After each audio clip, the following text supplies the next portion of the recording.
পশ্চিমবঙ্গ জুড়ে যেভাবে গুলি চলছে এবং লাস্ট 2-3 মাস যেভাবে সোনার দোকানে বন্দুক দেখিয়ে চুরি হয়েছে, পরিষ্কার বোঝা যাচ্ছে যে পশ্চিমবঙ্গের আইন শৃঙ্খলা পরিস্থিতি ভালো নেই। বিরোধীদের উপর আক্রমণ হচ্ছে, সেটা একটি আঙ্গিক একটা অ্যাসপেক্ট, অন্যদিকে এই ধরনের ঘটনা ঘটছে।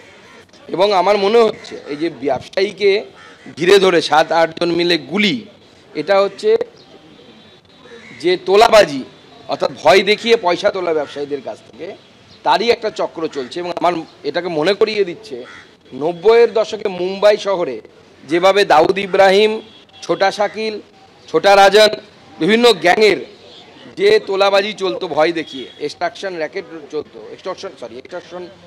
চলতো, সেই র্যাকেট আবার পশ্চিমবঙ্গেও শুরু হয়ে গেছে। এবং এই র্যাকেট তখনই চলতে পারে যখন রাজনৈতিক নেতারা এখান থেকে ভাগ পায়। অতএব পুলিশ এবং তৃণমূল কংগ্রেসের নেতারা এখান থেকে পয়সার ভাগ পাচ্ছে। রাজ্যে একের পর এক শুট আউটের ঘটনা, দুষ্কৃতী দৌরাত্মের অভিযোগ যখন সামনে আসছে, রাজ্যের আইন শৃঙ্খলা পরিস্থিতি নিয়ে প্রশ্ন তুলছেন বিরোধীরা। আর ঠিক তখনই শাসক শিবিরের কি প্রতিক্রিয়া, কি বলছেন মন্ত্রী ফিরহাদ হাকিম, দেখাবো। গত 24 ঘন্টায় 4 জায়গায় গুলি চলেছে, দাদা কি বলবেন?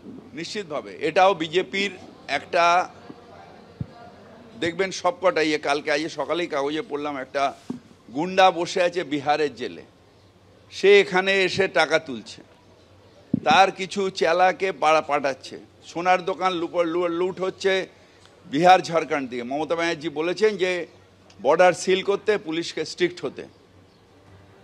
আমরা বাংলা বিরোধীদের ডাকাতি তো করতে দেবো না, সন্ত্রাসও করতে দেবো না।